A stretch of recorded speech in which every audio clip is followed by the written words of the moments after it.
Shun Shiyang defied the late emperor's decree at all costs to make his childhood sweetheart the empress. On the day the new empress entered the imperial harem, my family resigned from office, closed shops, shut our gates, and severed ties with the world. To hell with the empty treasury and border wars, our whole family quit.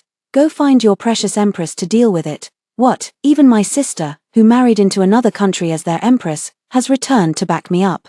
I watched as my brother-in-law held a knife to the new king's throat, gnashing his teeth. Why did you have to provoke them? I glanced at the dilapidated palace, stripped of all its valuables, then took another look at the newly impoverished king with enemy troops at his doorstep. Yeah, why did you have to mess with us? Hello, everyone. Welcome to my channel. Subscribe us to read wonderful novels every day. Now the story begins. The imperial decree to make her queen has been sent to the Qin family. By the time I received the news, the carriage carrying the empress had already entered the palace. How utterly impatient, as if afraid someone might snatch her away. My brother, who's usually expressionless, returned from court today in a rage, kicking the door open with unprecedented emotion. What nonsense is this? My sister marrying him as a mere consort? Pa, is he even worthy? To put it nicely, she's a noble consort. To put it bluntly, she's just a glorified concubine. Back when the late emperor asked our family for support, he kept promising she'd be the empress, the legitimate wife. Now that the late emperor's dead, the new emperor's going back on his word. I poured a cup of water to help my elder brother calm down. What do we do now? If I can put him up there, I can just as easily bring him down. My brother downed his drink in one gulp and slammed the cup down hard, sending shards flying everywhere. He must have been truly furious. That smooth-talking Shun Shiyang probably said something nasty when someone dared to contradict him, working my elder brother into such a rage. My elder brother Fu Yuanqiao is the new emperor's most trusted confidant, his strategist, and even takes to the battlefield in his stead, wielding military power. The new emperor's ascension to the throne was entirely due to my brother's strategic planning and my family's full support. My father provided him with authority, and my mother supplied him with funds. Simply because my father was as close as brothers with the late emperor, he spared no effort in supporting his only son. None of us expected that Shun Shiyang would stab us in the back after achieving fame and success. Where are Mom and Dad? My brother asked calmly after regaining his composure. I counted on my fingers. They left an hour ago. Mom kept insisting on closing the shop, and Dad was demanding to resign from his official post. Even talking about relocating the whole family. Hearing this, my brother found it absolutely reasonable. I'll go resign too, he declared. I asked with great interest. Would those new emperors who kill the donkey after it's done grinding the millstone agree to that? I'll put a knife to his neck and make him agree. I shrank my neck slightly. Shun Shiyang, why did you have to provoke them? The imperial decree has arrived. My brother shot a piercing glare, drew the long sword from the display rack, and pressed its tip against the eunuch's chest. Tell Shun Shiyang this, my sister will never be a concubine. The eunuch's legs gave way in fright as he knelt on the ground, his face twisted in distress. This isn't quite proper, is it? Just give him your reply. My brother snorted coldly. Despite objections from his advisors, my father was determined to resign from his official post. My mother publicly announced the discontinuation of the charity porridge distribution and prepared to close down the family shops. My brother went even further. In the council hall before numerous civil and military officials, he surrendered his military authority and resigned from office. According to my personal maid Xiaotsue, the new emperor was furious, saying the eldest young master was about to rebel against heaven itself. I grabbed some melon seeds and cracked them.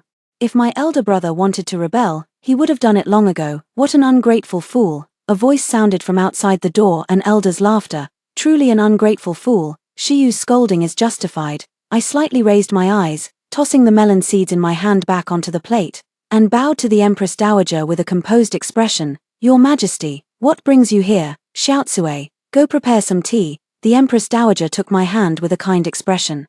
But I didn't miss the fleeting disdain in her eyes. No need for such formalities. I came mainly to ask Xiyu for a favor, to persuade Lord Fu and Lady Fu. If they were to step down now, wouldn't everything fall into chaos? Xiaotsue was stopped by the guards brought by the Empress Dowager, stomping her feet in frustration. But I gave her a look to stay calm. The new emperor has just ascended the throne, and everything is still in disarray. Wouldn't it be rather unethical to leave at this time?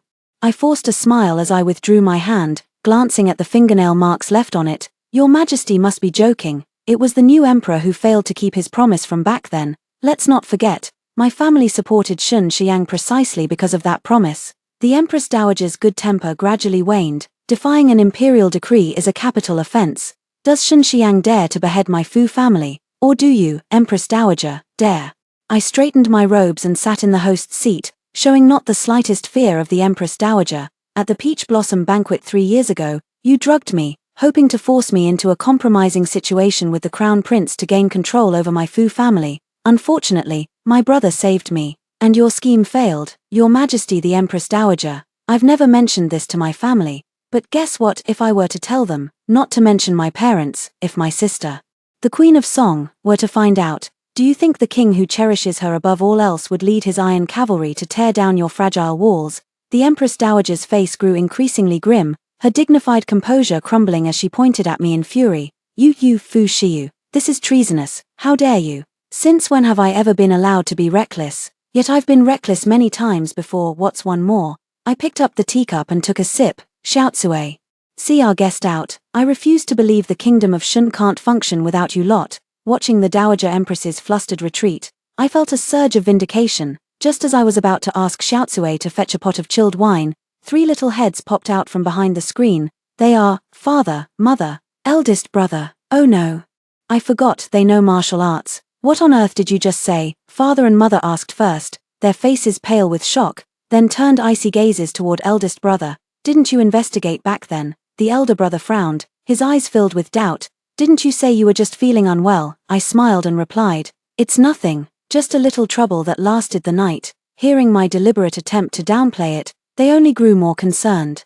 I felt somewhat helpless. How could I possibly say that if it weren't for the highly skilled healer by my side, my only options would have been to either sleep with a man or face certain death? After the meal, the family, exhausted from a busy day, wordlessly devoured their food with remarkable synchronization, father with his chopsticks, mother with hers, and elder brother occasionally adding a couple more bites. Though not particularly hungry myself, I ended up eating even more than they did.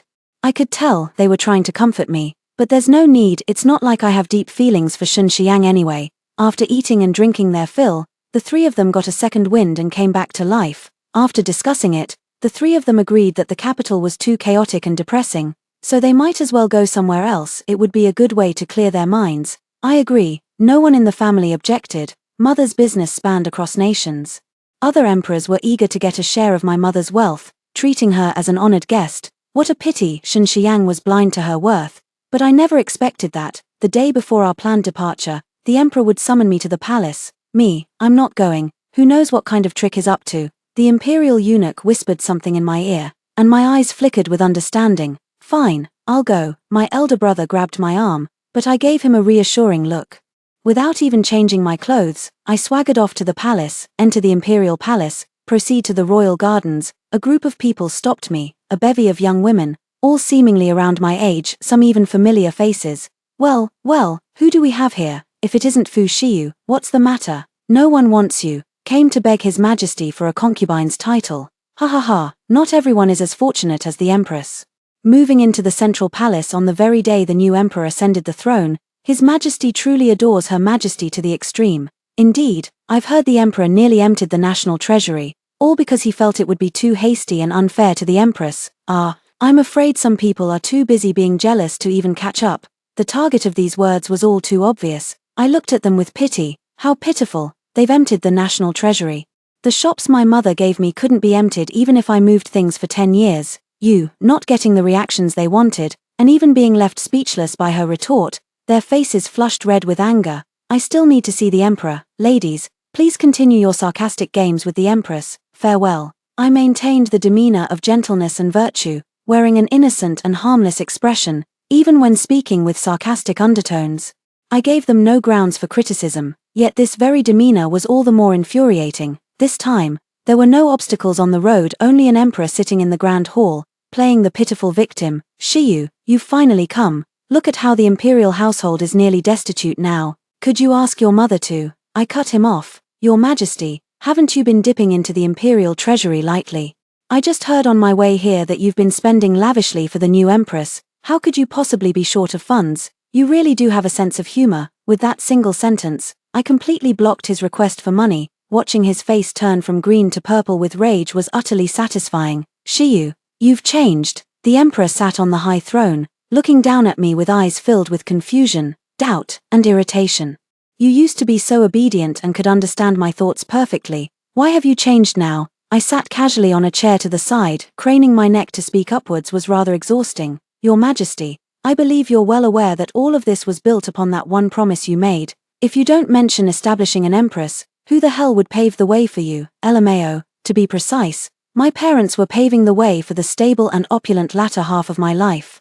He couldn't maintain his composure under my retort, his expression gradually darkening. Shiyu, I understand your resentment, but this is the result of my careful consideration. The Fu family's influence is too great. Once you ascend to the position of empress, some may fear your power overshadowing the throne and seek to impeach you. This is just a disguised way of pinning the blame on my family. Our family won't take the fall for this, with achievements overshadowing the ruler. People might think our family relies on power to do wicked deeds every day. Anyone with eyes can see that the Fu family seeks neither fame nor profit. We distribute porridge daily and build orphanages. It's precisely these actions that helped you stand out among all the princes. And those who can't stand it are probably just the empress's relatives. Their money isn't as much as my family's, their official rank isn't as high as my family's, and I'm still the empress favored by the people. Other than her, who else would have a problem with me? I let out a light laugh. Today's grudge was thoroughly settled. Clatter. The palace maid serving tea trembled at these words, dropping the cup to the floor with a piercing sound. Terrified, she immediately knelt on the ground, her body trembling uncontrollably. Spare my life. Your Majesty, spare my life. Shen Shiyang, who happened to have nowhere to vent his anger, grabbed the teacup beside him and smashed it to pieces. Disrespect in the imperial court, drag her out and beat her to death with sticks. See, with your uncontrollable temper like this, do you really think you could have ascended the throne without my family's support? I delivered the final blow with nonchalance. The emperor's chest heaved violently with rage as he stood up, staggered down the steps, and came before me, gripping my chin. You claim your Fu family seeks neither fame nor fortune. Yet you still scheme to push your way into the imperial harem, onto the throne of empress. I gently clasped his fingers and applied slight pressure, instantly contorting his expression with pain. Yet this position, if discarded, wouldn't it just be discarded? It's not like you cherished it much anyway, is it? My casual demeanor suggested I was discarding not just the title of empress, but the emperor himself as well. Fu Shiyu, how dare you be so insolent? Shen Shiyang, you've damaged my hearing. Your imperial treasury couldn't possibly compensate for it now. Since you're fine, I'll take my leave now. I stood up, shoved past him without sparing any courtesy, and walked straight away, leaving him alone to lose his composure and hurl curses at my retreating figure. I remained unmoved, even finding it somewhat laughable. How could I have agreed to help such a despicable person back then? Outside the palace gates, near where the carriages were parked, a crowd had gathered. Judging by their attire, they were noble women. Slap her face for me. My sister is the queen. How many heads do you have to spare for offending me? Just a disobedient lowly maid. If I want her dead, she dies. Who dares hold me accountable? Faintly, I heard Xiaozui's muffled sobs. Taking several steps forward, I pushed aside the noblewoman blocking my way. When I saw it was truly Xiaozui, fury blazed through my heart. Well, who do we have here? If it isn't noble consort Fu Shiyu, what you dare interfere when I discipline my servants? Qin Xie was looking at me with a provocative gaze. I yanked Xiao Kui up, my heart aching at the sight of her swollen face. My sharp eyes turned toward Qin Xie, filled with venomous coldness. Since you've taken it upon yourself to discipline my maid, I took 2 steps forward, my chilling presence halting Qin Xie's attempt to retreat, gripping her firmly. I whispered softly by her ear, there must be a surprise for you tonight. I hope you'll like it. She shivered uncontrollably, and when she met my gaze, her legs actually began to weaken. As soon as I loosened my grip, she collapsed to the ground, trembling as if utterly spineless. Worthless, I sneered coldly, shoving past the crowd and returning to the carriage. Go home. By afternoon, the rumor that Qin Xie had mocked her sister for being the queen had spread throughout the capital. The Qin family began keeping their doors shut. According to informants, the queen sent her personal maid to deliver several harsh slaps to Qin Xie and made her kneel in the ancestral hall for 3 days and nights as punishment. Oops, I accidentally let it slip to a maid, who then blabbed to others. Before long, the queen's reputation for jealousy was out in the open. At the same time, another rumor quietly emerged. In the tea house, a storyteller declared before the crowd. The newly entered palace consort practices witchcraft and will bewitch the new king's heart. True or not, such nonsense could cost you your head. The storyteller grew impatient. How am I talking nonsense? I'm from the western regions myself. I saw her there with my own eyes. Have you all forgotten? She disappeared for a time before, and not long after returning, she moved straight into that place. Sorcery, the witchcraft that everyone fears, this was deemed an ill omen, instantly.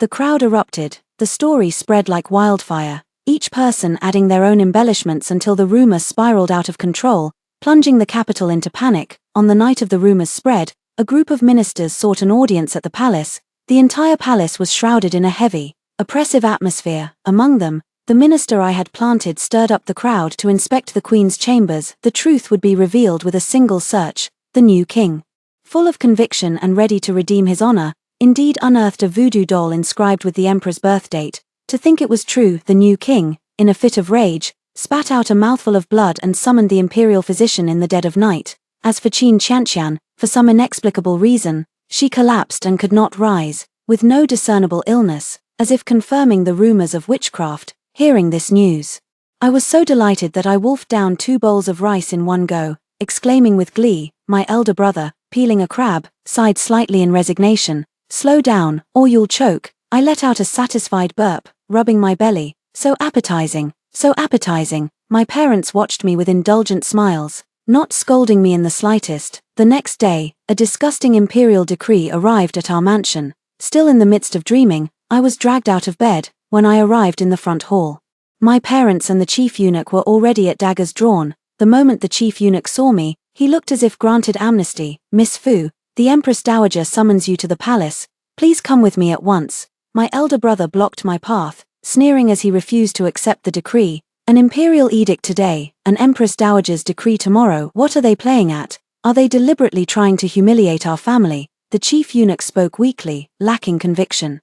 Young Master Fu, what kind of talk is this? The Empress Dowager is most benevolent. Moreover, refusing a decree is punishable by the extermination of 9 generations. He's refused so many times, does he dare execute me? Big brother retorted. Father sat in the host's seat, leisurely sipping his tea. The Empress Dowager is ill. Have all the other women in the palace died? That it falls to my daughter, who's had conflicts with the palace, to attend to her. He might as well have named names outright, implying the Empress Dowager only summoned me to the palace out of petty revenge. Hearing my father's accusatory tone, the chief eunuch wiped the sweat from his forehead. Attending to Her Majesty the Empress Dowager's illness is a great honor. My mother stood in front of the decree-bearing eunuch and shouted, the door wide open, her voice loud and unafraid of being overheard. Honor my ass, she's just humiliating us. Who doesn't know my Shiyu is frail and sickly? The royal family truly has a peculiar sense of humor, first deceiving several of our officials, and now trying to kill my daughter too. How cruel fate is to my daughter. Former king, we served you with utter loyalty, and this is the reward we get. My mother's eyes welled up with tears as she spoke with such emotion that my own heart ached with sorrow. I hugged her tightly. It's all right, I'll go. Refusing the noble consort's decree has already angered the imperial court. If I don't go now, they might accuse our family of defying an imperial order. We can't afford that. Daughter only wishes for father, mother, and eldest brother to be well. Even if I were to die in the imperial palace, it would be no great loss. The chief eunuch protested. The Empress Dowager harbors no such thoughts. Alas, the family paid no heed to his words. The chief eunuch looked even more aggrieved. What kind of mess is this? In the end, I still didn't enter the palace. My parents packed their belongings while the maidservant wept at the door. In this world, the loyal and devoted are forced to flee their homeland. What kind of justice is this? My entire family was forced to leave. It was a grand spectacle. But we hid everything in a secret room. Packing only some clothes and such, mostly to cry injustice, the whole family managed to pack just 3 boxes, 2 of which were filled with clothes. Hearing the commotion, father's disciples came to stop him. Lord Fu, what are you doing? Can't we discuss this properly? What more is there to discuss? My father angrily pulled his sleeve back from their grasp, wiping his tears. My daughter Fu Shiyu is the most treasured jewel of our family, held dearly in our palms. How dare the imperial family treat her with such contempt? Do they think our household has no temper at all? Forget it, let's leave. This capital devours people, and those few inside would sooner suck the marrow from our bones. You've seen it yourself, we've given all our money to them, and now we're left with just a few trunks of clothes. Good deeds go unrewarded. We must have been blind. A minister Su, who was close friends with my father, went straight to open 3 trunks. After rummaging through, he found 2 filled with nothing but clothes, and the third containing only some scattered calligraphy, paintings, writing brushes, ink, and a stack of small denomination silver notes. Minister Su trembled with rage, gritted his teeth as he locked the trunks, and said to his assembled colleagues, "To the palace, we'll see the emperor." Coincidentally, just at that moment, a carriage leisurely came to a stop, a delicate hand lifted the curtain. Followed by a figure leaning out and jumping down from the carriage. When I saw that face, my heart skipped a beat uncontrollably. "Fifth Prince," the minister exclaimed. You're not." The fifth prince shrugged, his devastatingly handsome face showing a hint of helplessness. "I didn't die, I was saved." When he spoke those last 3 words, he glanced at me nonchalantly before continuing. "On my way back to the capital, I met someone and brought her along as a companion." A woman emerged from the carriage, dressed in a red martial outfit, standing half a head taller than me with an icy expression on her face. I looked at her, my eyes gradually welling up with mist. She opened her arms to me, and I lifted my skirt to throw myself into her embrace, whimpering softly as I complained, "Sister, they all bullied me, they bullied me." Second sister patted my back, then swept a cold glance over the other ministers. "Second sister is back to stand up for you now." The ministers all wore grim expressions and immediately took their leave, hurrying straight to the palace. My family is notoriously protective of our own, especially my second sister. Once, someone spread rumors about me, saying I had climbed into the crown prince's bed at a young age and used it to blackmail him into this marriage arrangement. That very night, the rumormonger's house caught fire. Everyone escaped safely except for that person, who was tied to the bed and burned alive. They didn't dare make it public either, claiming it was just an accidental fire, but there were still some who knew it was my second sister who did it, and my second sister married the ruler of the Qin state, who adored her to death. She was the only woman in his entire harem. My sister's position in Qin was so influential that with just a word from her, the love-struck ruler might very well launch an attack on the Shan state. After all, Qin's military strength was at least 3 times greater than Shan's. It's only been 8 years since I married away, yet they've all forgotten me. It seems I really should teach them a lesson. My second sister sneered. Soon, people from the imperial palace came to stop us, persuading us with all sorts of excuses not to leave. That evening, second sister invited her former close friends to a tavern. After gathering accurate information, she had the 10th princess organize a flower viewing banquet 5 days later and invited the queen to attend. The 10th princess spread her hands, with the emperor collapsed, the queen unconscious, and the empress dowager just feigning illness. Isn't this a rather inappropriate time to hold such an event? The second sister took out 3 pills. "These are precious medicines I've been reluctant to use myself. Let's give them to those 3, to prove a point." The second sister was going all out. I heard every word clearly from the private room next door. The 5th prince, Shen Nanxiao, took a sip of wine, his face showing helplessness. "Fu Xiu, I didn't invite you here to listen to gossip. Having been too engrossed in listening earlier, I had completely forgotten about the 5th prince." Clearing my throat awkwardly, I rubbed my nose in embarrassment. "So, what's the matter then?" At this moment, the gathering next door dispersed. And only then did the 5th prince leisurely say, "For saving my life, it's only proper to offer myself in marriage." My hand holding the teacup paused. "What does Miss Fu think of this proposal?" Was that even a question? I gritted my teeth. "I currently have no plans to marry." He nodded. "I thought as much." "What?" Then he added, "I have no place to stay in the capital. Would Miss Fu be willing to take me in for a while? That would temporarily exempt you from marriage." Hearing that I didn't have to get married, I immediately said, "Deal." After speaking, I saw his triumphant smile and belatedly realized I'd been tricked. How does he always get the better end of every deal? "A woman's word is as good as her bond, no takebacks," he said. I stomped on his foot twice under the table in frustration to vent my anger. He didn't seem hurt at all and only laughed more heartily. The 10th princess's flower viewing banquet didn't happen. But the Mid-Autumn Palace banquet arrived first. This being the emperor's first year on the throne, Shen Xiang ordered it to be held with extra extravagance. My second sister sneered upon hearing this. "Seems like they're quite wealthy, aren't they? Why pretend to be poor?" My mother counted the silver taels while chiming in occasionally. "Exactly, they're clearly taking advantage of Shiyu's good nature." A cold smile played on my second sister's lips as a storm brewed in her eyes. With my second sister here, I felt completely at ease. Hugging the pastry box, I happily munched away while lounging on the daybed. A soft chuckle escaped me as I lifted my head to see the 5th prince, who had arrived unnoticed. He was seated across from me, his eyes laced with amusement. I quickly lowered my legs, 2 faint blushes drifting across my cheeks. "Greetings, 5th prince. Since when has Lady Fu become so formal after waking up?" Hearing this, the old woman counting money set down her silver, and second sister, who had been brewing plans for revenge, straightened up, her eyes darting back and forth between me and the fifth prince. Second sister, Fu Shiyu, what's going on between you two? Though I relied on second sister, I had also been disciplined by her plenty as a child. The moment she questioned me, my body tensed uncontrollably, and I flusteredly explained. We don't have anything going on. Second sister's gaze grew even more profound. Why are you so nervous? I looked pleadingly at the fifth prince across from me, only to find him smirking with Schadenfreude, showing no intention of helping me, on the verge of tears. Just as I was pondering how to explain, he finally spoke up. It's nothing much, just that yesterday I annoyed Miss Fu, and she stomped on my feet several times. With that, the fifth prince stretched out his foot. See?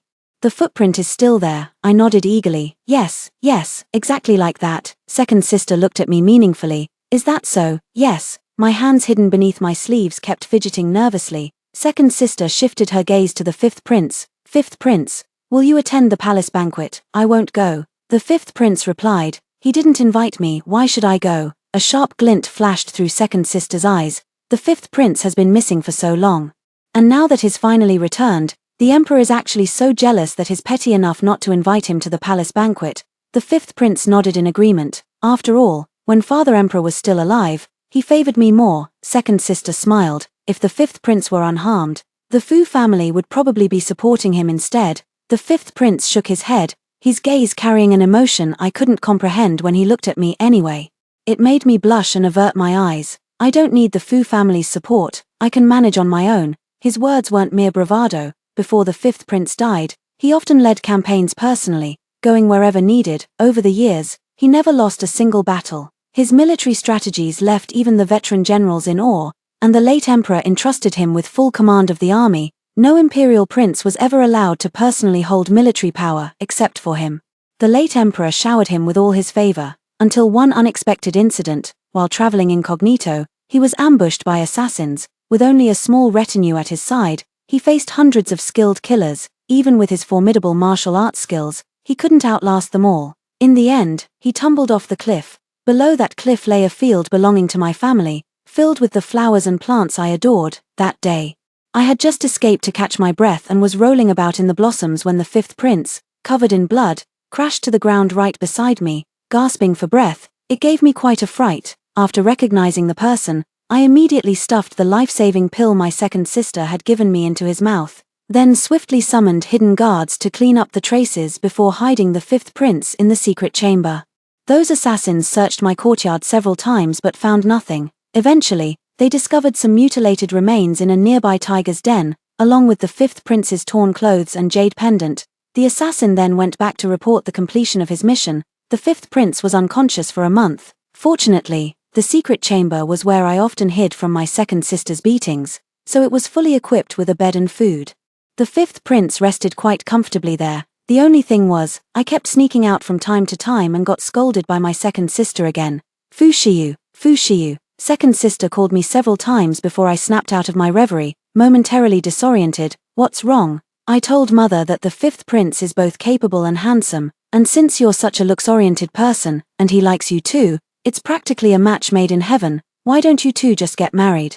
Hearing this, I immediately protested. I don't want to marry him. To my surprise, the fifth prince spoke up at the same time. I don't like her at all. Her. When second sister mentioned it earlier, I completely overlooked that remark. Hearing him say it now, I belatedly turned my gaze toward him. His entire face turned red as a monkey's bottom, as if overwhelmed by embarrassment. I have matters to attend to. I'll take my leave first. The fifth prince couldn't stay any longer.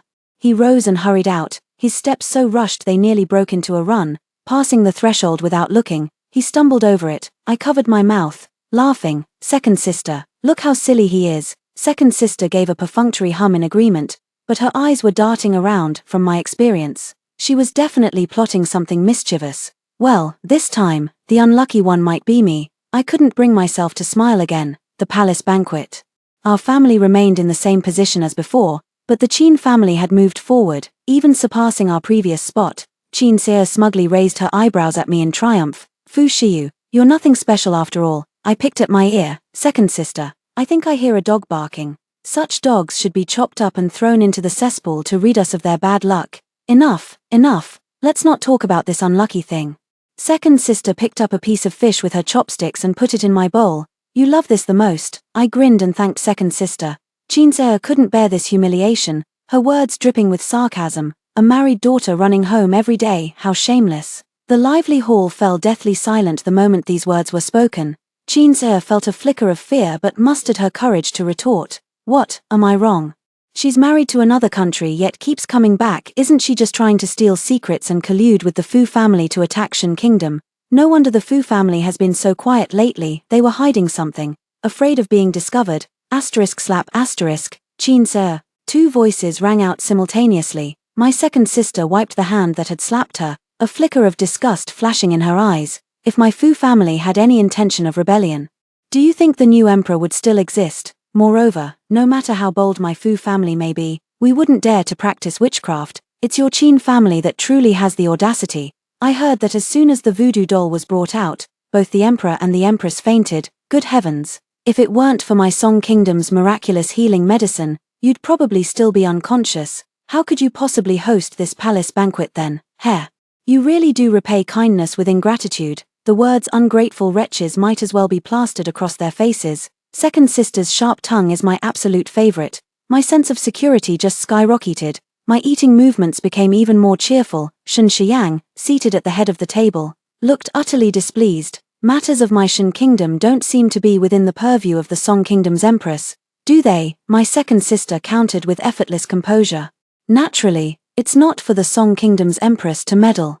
But as Fu Shiyu's elder sister now, I certainly have every right to intervene. Fu Shiyu's sister. If that's the case, why didn't you perform the ceremonial kowtow just now? Do you have no respect for the emperor? Qin jumped in, looking as if she had caught my second sister in some wrongdoing. Qin Qianqian also forced a magnanimous smile. It must be that Miss Fu hasn't returned to the capital for so long that she's forgotten about this matter. Sir, don't be rude. My second sister downed the wine in front of her with a faint, ambiguous smile. The late emperor decreed that my Fu family is exempt from kneeling to anyone. Could it be that the Qin family refuses to acknowledge the late emperor's words, or is the new emperor denying them? If the new emperor denies it, well, that's understandable. After all, it wouldn't be the first time. Though, the Qin family might simply be unaware. Before marrying into the imperial family, their rank wasn't high enough. Only officials of third rank and above were present when this was declared. It's understandable they wouldn't know. The words cleverly implied that the Qin family rose through the ranks solely by riding on Qin Qianqian's coattails, while also suggesting they were utterly insignificant before, not even worthy of being present as bystanders. Hearing this, I couldn't help but clap for my second sister. Many of the veteran ministers present turned even paler as they stared at the late emperor.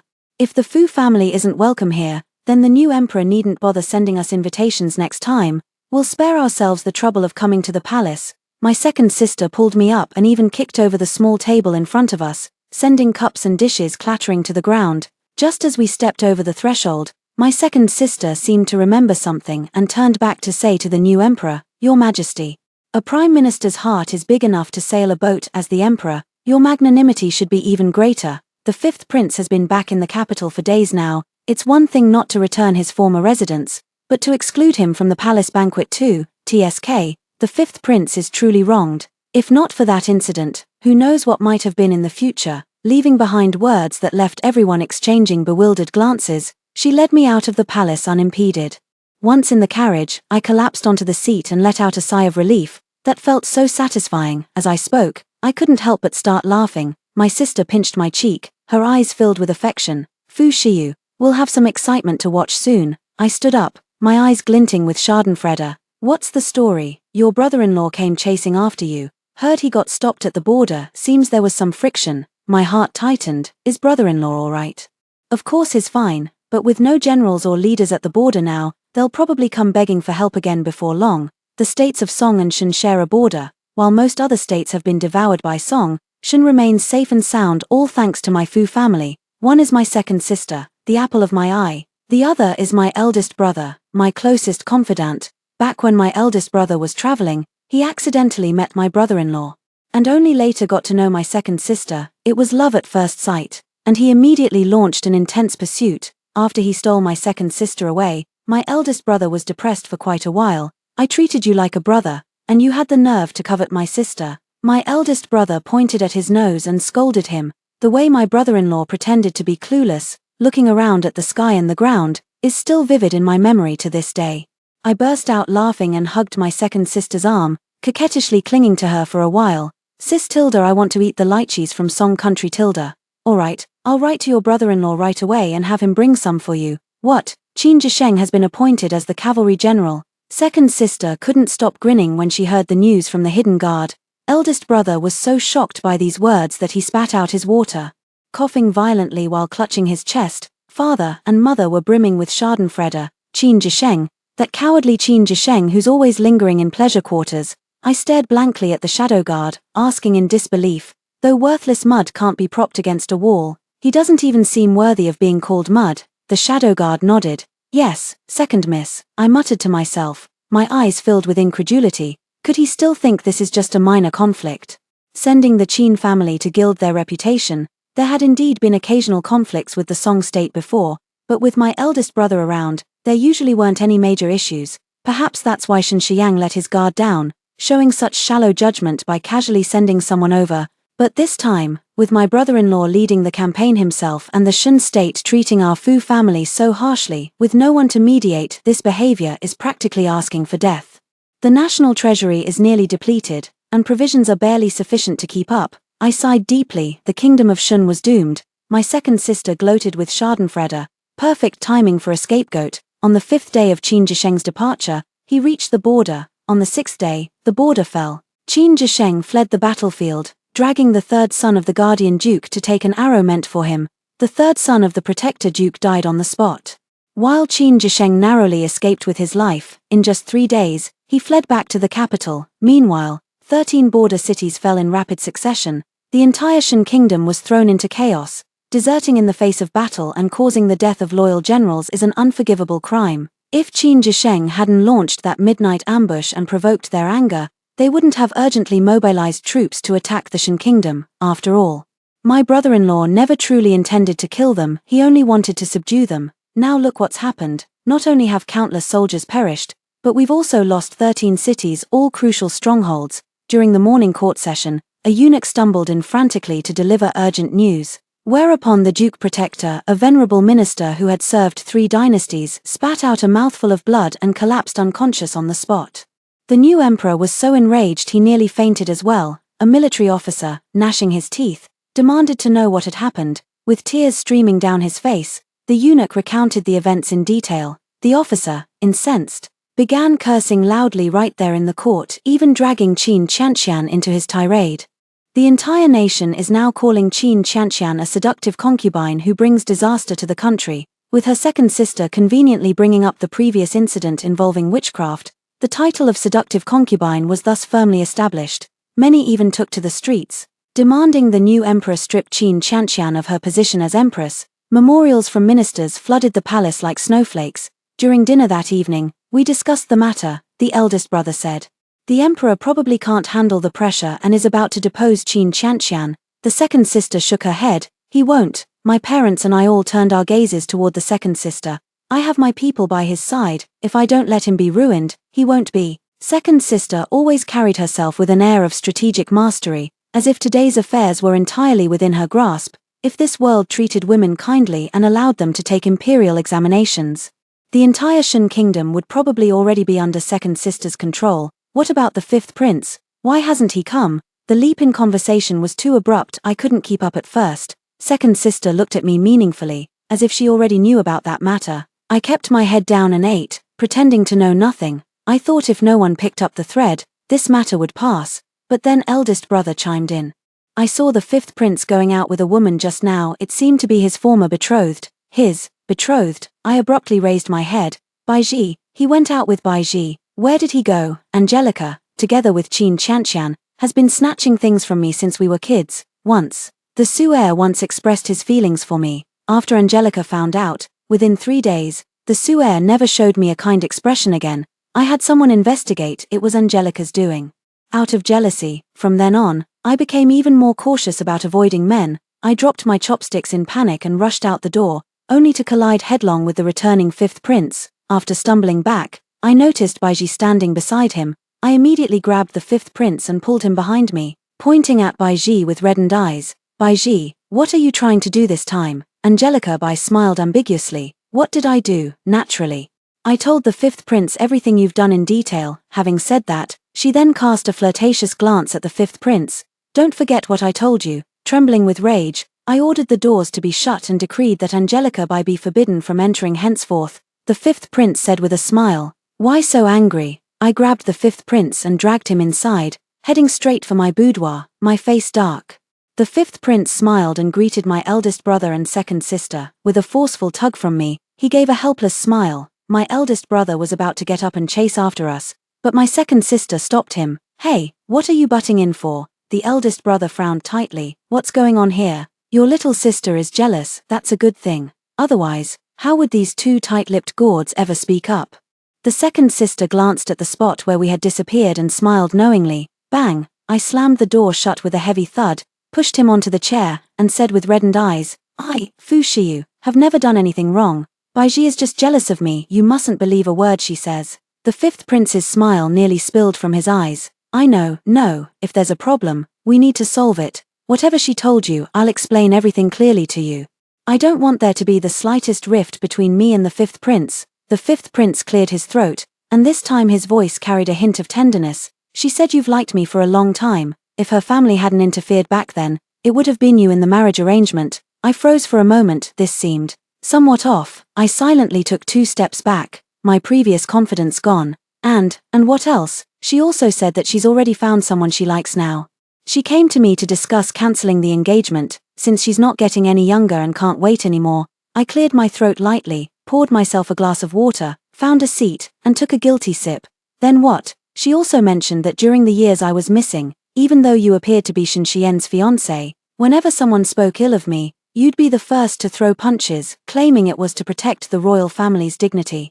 But she always suspected you were settling personal scores under the guise of duty. I stared at the teacup, sipping secretly, not daring to make a sound. Angelica, how could you secretly turn over a new leaf behind my back? Impulsiveness is truly inadvisable, truly inadvisable. What should we do now? My face burned fiercely as I slowly set down the teacup and cleared my throat lightly. Well, I still have some things to do. I'm not full yet. You go have fun by yourself. Suddenly, my confidence evaporated. I hurriedly pushed open the door to flee, 1 foot already stepping out when suddenly my whole body was lifted into the air. The fifth prince kicked the door shut and pressed me back into the chair. With sudden proximity, he demanded, Fu Shiyu, are you jealous? I don't remember how I left the room. I only recall the fifth prince's face, so mesmerizing that I stammered out all my secrets under his spell, every tactical excuse, every trace of jealousy. Even the exact moment I fell for him, he coaxed each confession from me with irresistible allure. When I was 10 years old, I ran up the mountain out of mischief, but carelessly fell into a hunting pit. At that time, the fifth prince, 3 years older than me, was also in a foul temper. The late emperor had urged him to consider suitable marriage candidates, but unwilling to comply, he went alone outside the city to clear his mind. He happened to save me. I will never forget how he carried my blooded body out of the pit, wrapped me in his robe, and rushed all the way to his villa outside the city. Don't go. I vaguely remember still running a high fever, clinging to that lifesaver of mine and refusing to let him leave. When I regained consciousness 3 days later, he had actually taken 3 days off to stay by my side the entire time. The first thing he said when I woke up was, "You're quite the strong little thing." I couldn't pry myself free no matter how hard I tried. Later, I learned from the fifth prince, who hummed and said, "It's not that I couldn't pull away, I just couldn't bear to. The moment I saw you, I thought you were so small and pitiful, and my heart ached for you. Then, for some reason, I found you adorable and couldn't bring myself to leave, so I indulged my whims and spent 3 days with you." From that day on, a seed of secret affection was quietly planted. In the following years, I often saw the fifth prince, until his unexpected death. After uncovering the culprit, I formed my future plans. Knock, knock, it was Xiaotsue, knocking on the door as she said, "Miss, the second young lady sent me to remind you, don't be too reckless, after all. You're not married yet, you should restrain yourself a little." The rest of her words trailed off into a whisper. Creak, bang. Xiaotsue stared dumbfounded as the fifth prince, who had been thrown out, cast a resentful look at her. She shrank her neck, looked up at the sky, and pretended she knew nothing at all. The fifth prince left in angry laughter. An hour later, unable to bear the hunger any longer, I had Xiaotsue secretly fetch some food from the kitchen. Just as I was secretly eating in my room, the palace sent someone to demand a century-old ginseng. The reason was that Qin Jisheng was in critical condition and needed the century-old ginseng to sustain his life. My father laughed in anger. What? Say that again, what do you want? A century-old ginseng? For whom? For that coward who fled from battle? Have you no shame? Grabbing at everything in sight, are the Qins nothing but bandits? What do you mean keeping it in mind? You want everything for yourselves. Our Fu family has been bled dry by all of you. Want the ginseng? There isn't any left. The century-old ginseng is a treasured heirloom of the Fu family. We ourselves couldn't bear to use it. Preserving it carefully and reverently, it's meant for saving lives. And now, the emperor comes demanding it, and wants the whole root at that. Dream on. The emperor flew into a rage and dispatched the imperial guards to forcibly search our Fu residence. Where there's excitement to be had, how could I possibly miss out? I didn't even finish gnawing the pork knuckle before rushing to the gate, where both sides stood facing each other with torches ablaze. The house was already surrounded by the imperial guards. My parents, eldest brother, and second sister were all at the entrance, facing the commander of the imperial guards, who wore a troubled expression. Lord Fu, please don't make this difficult for me. I don't want to do this either, but the emperor has specifically demanded it. The Fu family might dare to defy the imperial decree, but the commander of the imperial guards certainly did not. The emperor didn't dare to touch the Fu family. But he had no qualms about executing the entire household of the imperial guards commander. Commander, be so kind as to inform His Majesty that if he wants the ginseng, he can dream on unless he steps over my dead body. This. The Imperial Guard's commander grabbed a subordinate and ordered him to return to the palace with this message. The Fu residence wasn't far from the Imperial Palace, so the round trip wouldn't take much time. The subordinate trembled as he spoke. His Majesty. His Majesty said.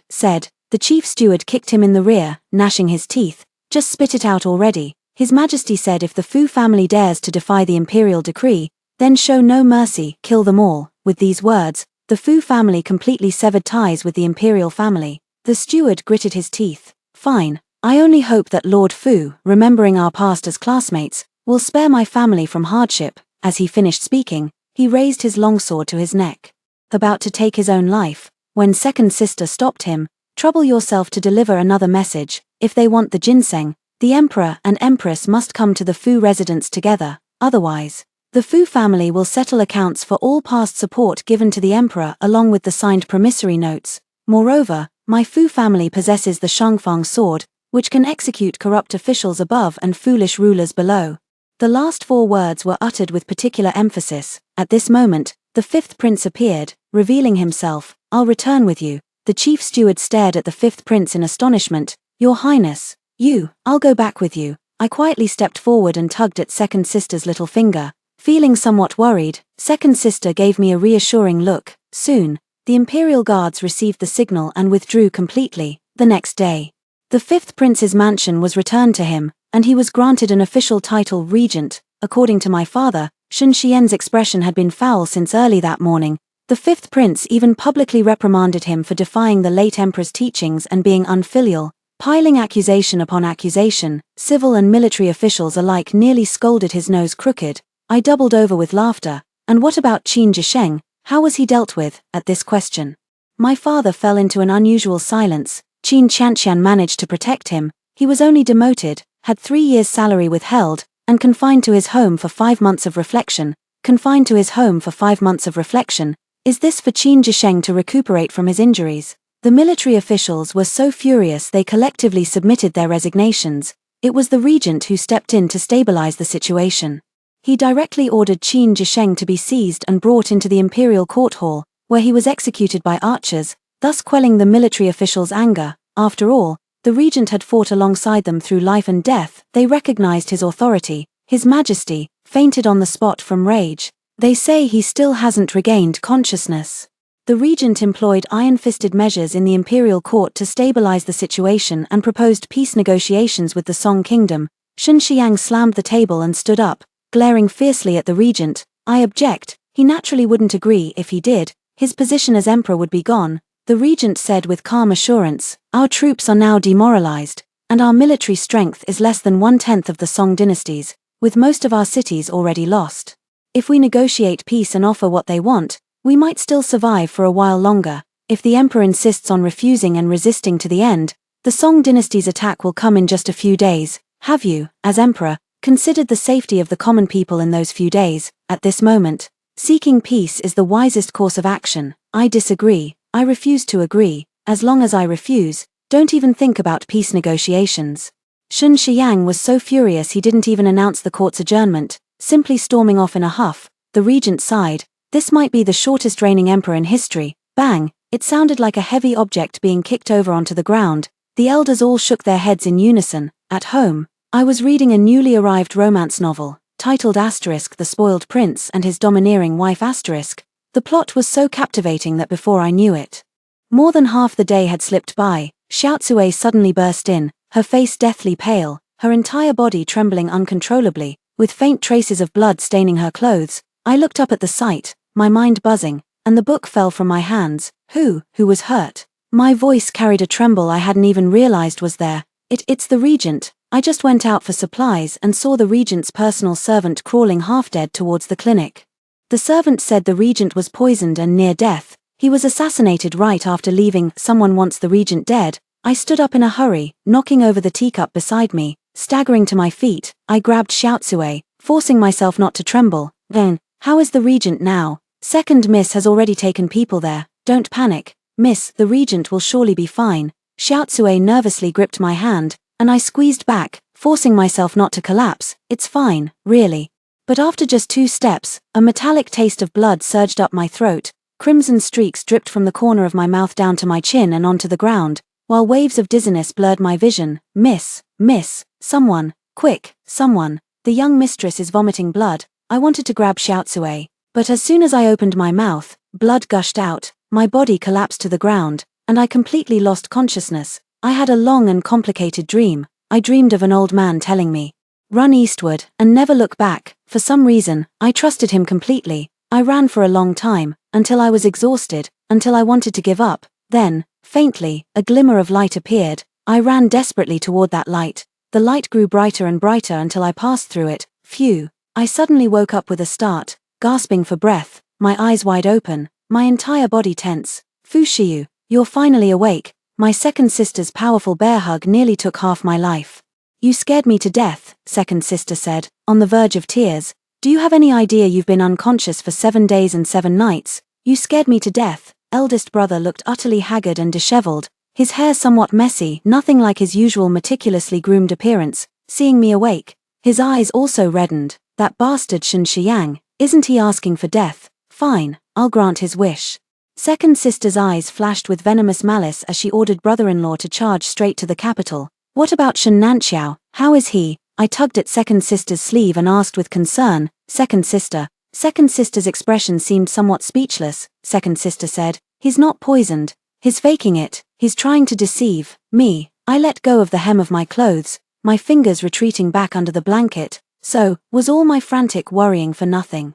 Second sister, perhaps sensing my embarrassment, patted my hand and said, it's fine. I stood up for you and told him we'd never speak again. How dare he not mention it beforehand? I swallowed hard.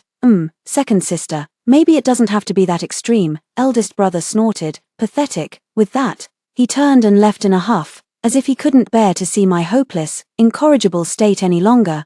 I tugged at second sister's sleeve. Sis, what exactly is Shun Nanxiao's purpose in coming back? On the surface, he appears to be acting for the imperial family, yet he feigns poisoning to tarnish their reputation. Their reputation was already in tatters. What difference does a little more or less make at this point? Second sister scratched her head. I don't know either. I lay on the bed, unable to sort out these thoughts. I kept feeling like Shun Nanxiao was hiding something from us.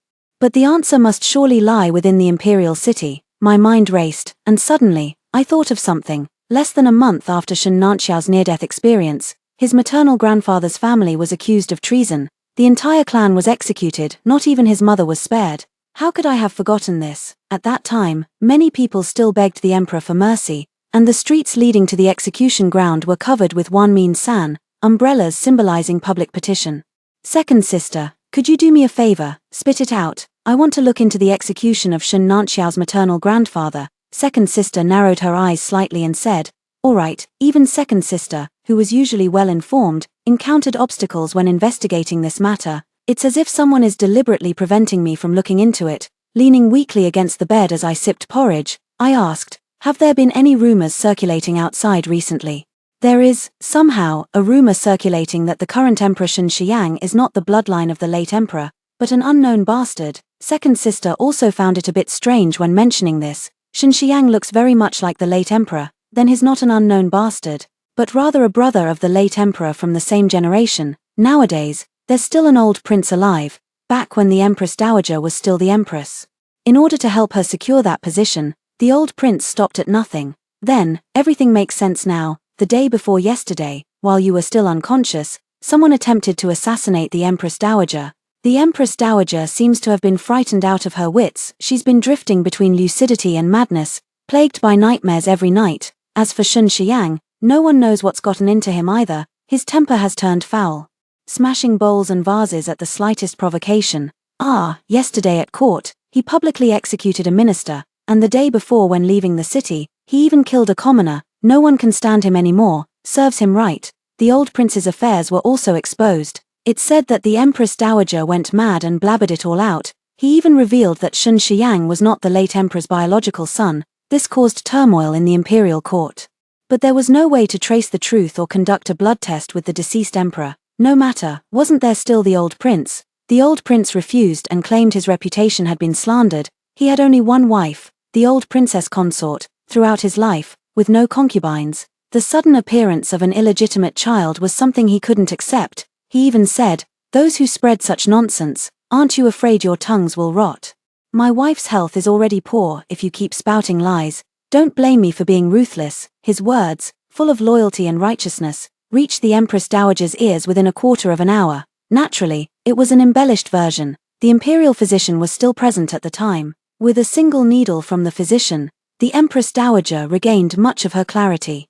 Upon hearing the news, she trembled with rage, grabbed a whip, and stormed straight to the old prince's quarters. She had the door kicked open and was about to lash the old prince. It was truly explosive. My second sister and I secretly changed our outfits, donned veils, and blended into the crowd to watch the spectacle. You dare deny that Shun Xiang is your own flesh and blood? Stop pretending to be virtuous. Everyone knows how wild you are behind closed doors.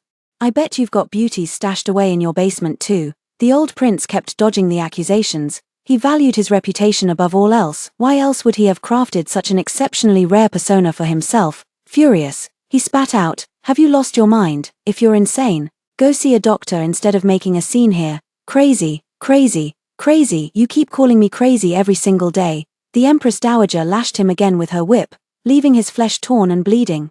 "When you slept with me, swearing your son would become emperor, why didn't you call me crazy then? Too weak and cowardly to rebel yourself. So you thought cuckolding the late emperor was the way? Which dog was it that kept saying just the thought of it thrilled him? Absolutely breathtaking." The surrounding crowd was utterly delighted, buzzing with excited chatter. You wouldn't dare lay a hand on the late emperor, but you dared to move against Shun Nanxiao.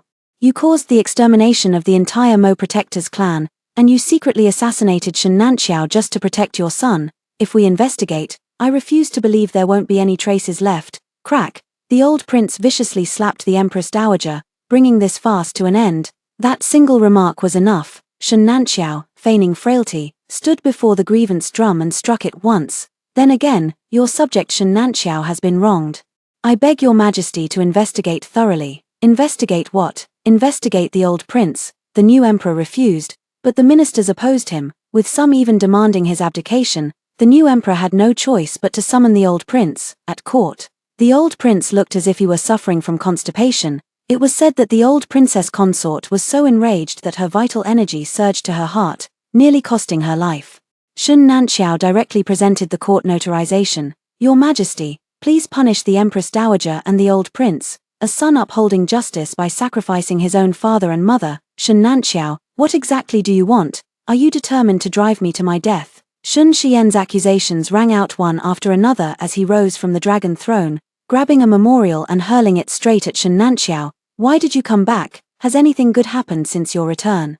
You're nothing but a jinx. Not only did you cause your own family's demise, but now you must ruin me too." Shun Nanxiao, you, a eunuch, stumbled in frantically. "No, no more. The Song army is attacking." Shun Nanxiao, who had been groveling moments ago, straightened his posture. With calm yet mocking eyes fixed on Shun Xiang, he walked to his side and asked in a whisper, "Your Majesty, I heard you hold grudges best. Does the slightest displeasure make you want others dead?"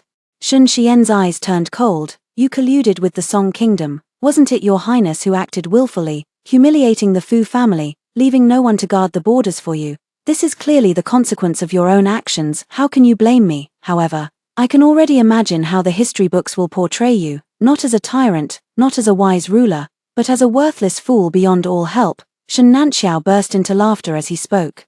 A group of soldiers stormed into the imperial palace, meeting no resistance. Her brother-in-law even kicked Shun Xiang to the ground, shouting, "Useless trash," causing trouble without any ability. That kick carried deep resentment. If it weren't for his mischief, my sister wouldn't have traveled thousands of miles back home, nor would she have left him alone in an empty house for so long. My brother-in-law is extremely attached to my sister and can't bear to be apart from her for even a moment.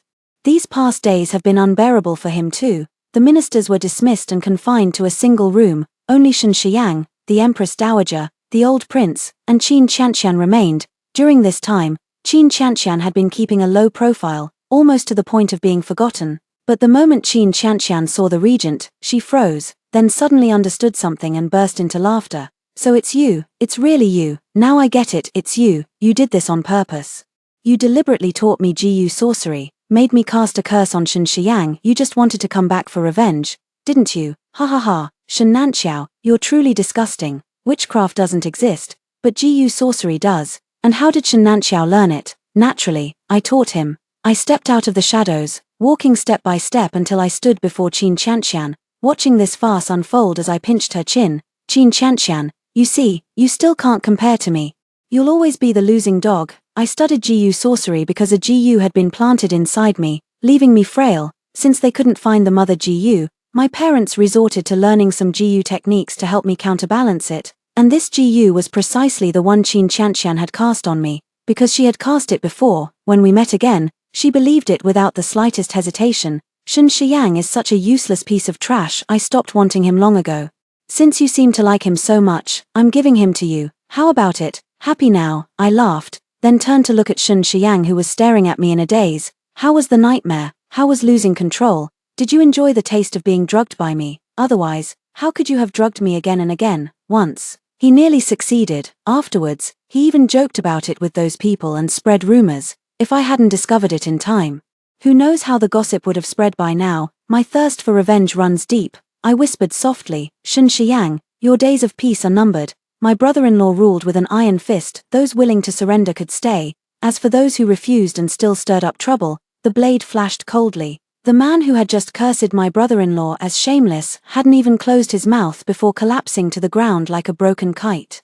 My brother-in-law wiped his long sword absent-mindedly, his voice dripping with coldness. I'm not that patient either. If you want to die, do it yourself. Stop wailing in my ears, it's bad luck. In an instant, everyone fell silent, not daring to even breathe loudly. One of my brother-in-law's generals called for him on urgent business. With an aloof hum, he ordered the general to deal with these people and then strode away.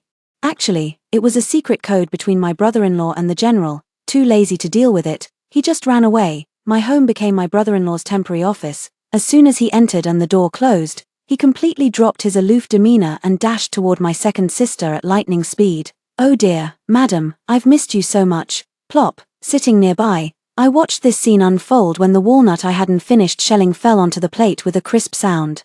Second sister pushed her away, displaying a rare hint of maidenly shyness. What are you doing? Little sister is right here. Look, look, look. Second sister has really become gentle. Before, she would always call us by our full names, and now it's little sister. Oh ho ho. I only dare think these words in my heart. Saying them out loud would get me beaten. My brother-in-law cleared his throat lightly and shot me a meaningful look. Still not leaving. Have you no shame? I pursed my lips. Oh tilde tilde.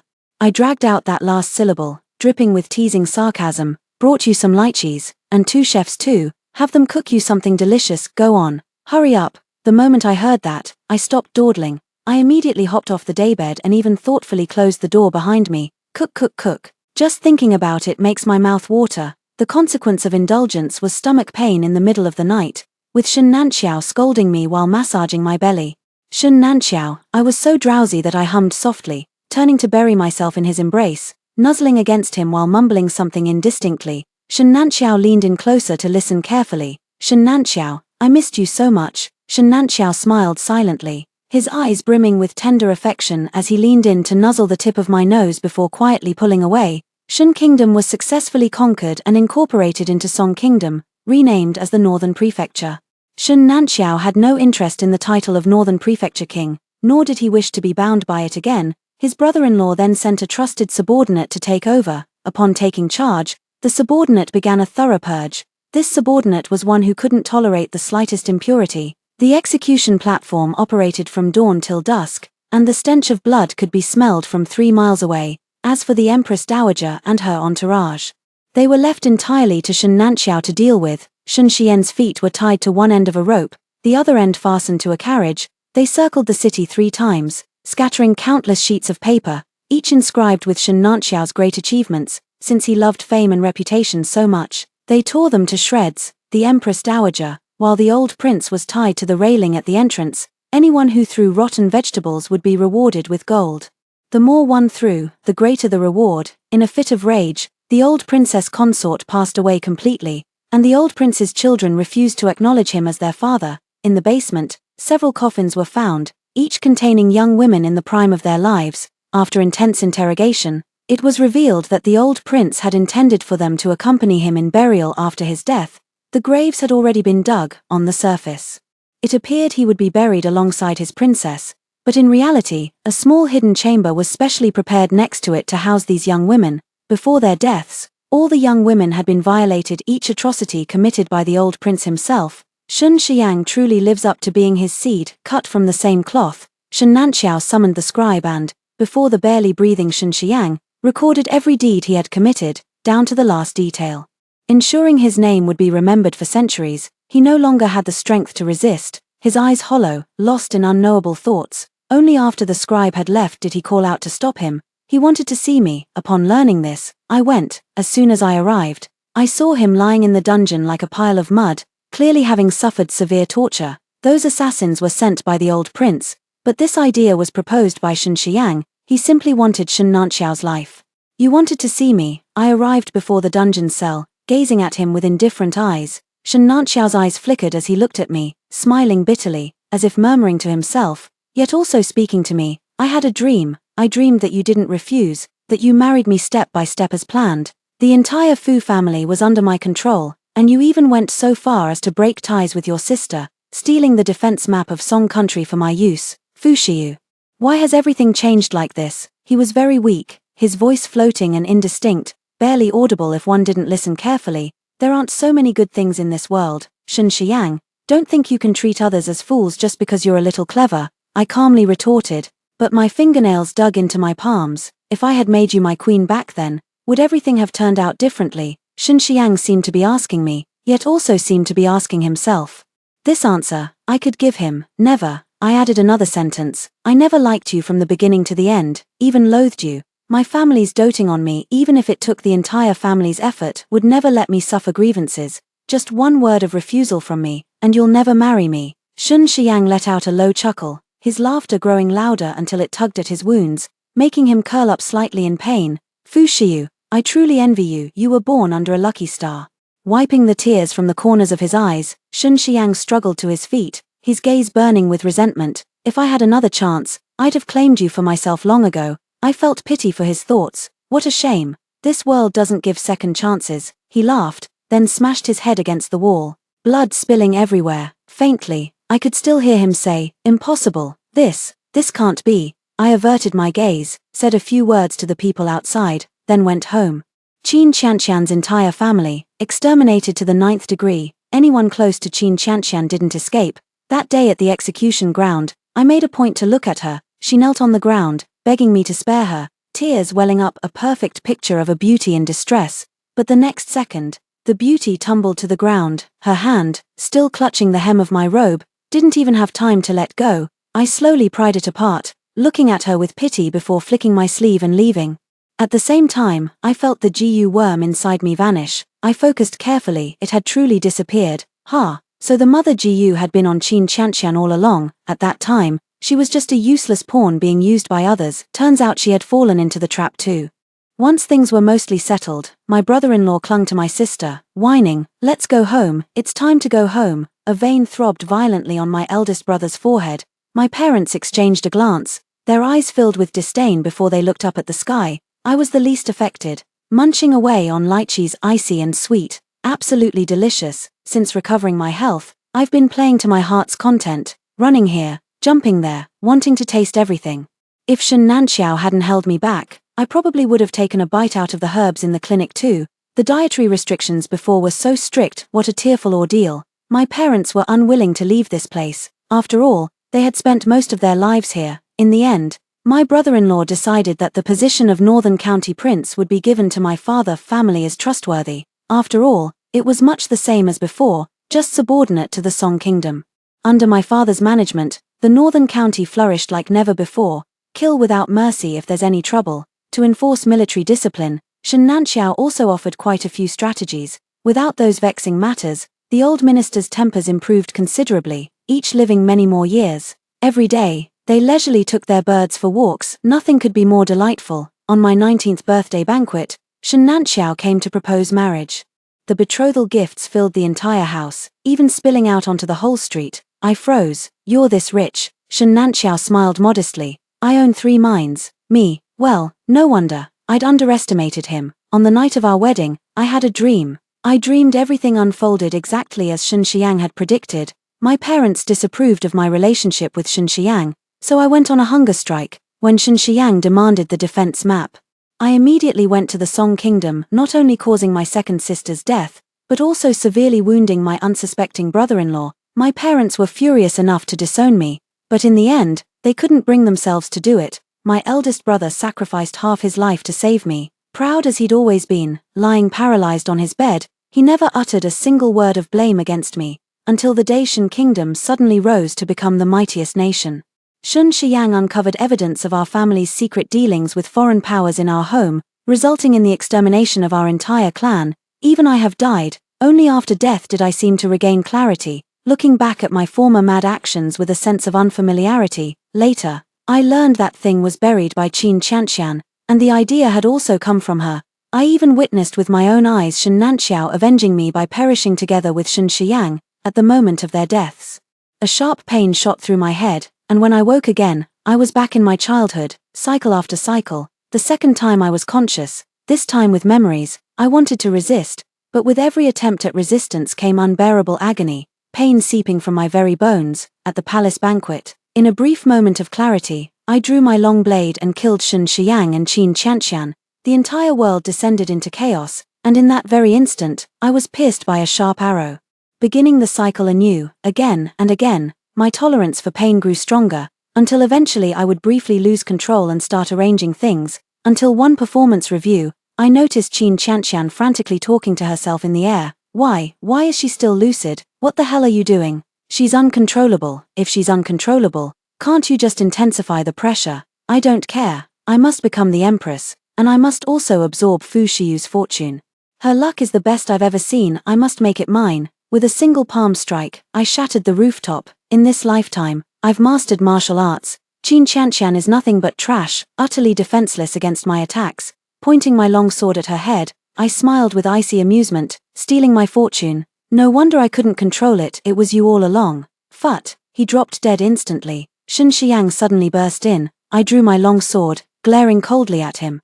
I almost forgot about you. Every time, Shen Xiang was the one who was both stupid and wicked. Let's die together. The long sword plunged into his body. Ah! A piercing scream echoed in my head, accompanied by waves of sharp pain. At the brink of death, Shen Xiang drew the dagger he carried and plunged it into my heart. This time, I died again. Yet, the next time I discovered, I am free from all restraints. I can control myself now. There will be no more erratic behavior in this life. I can finally love my family properly. A slight tremor shook me awake from my dream of memories. It's Shen Nanxiao. He gently wiped away the tears at the corner of my eye. What's wrong? I wrapped my arms around his waist and mumbled. It's nothing. It's fine. It was all over. After that, everything went smoothly.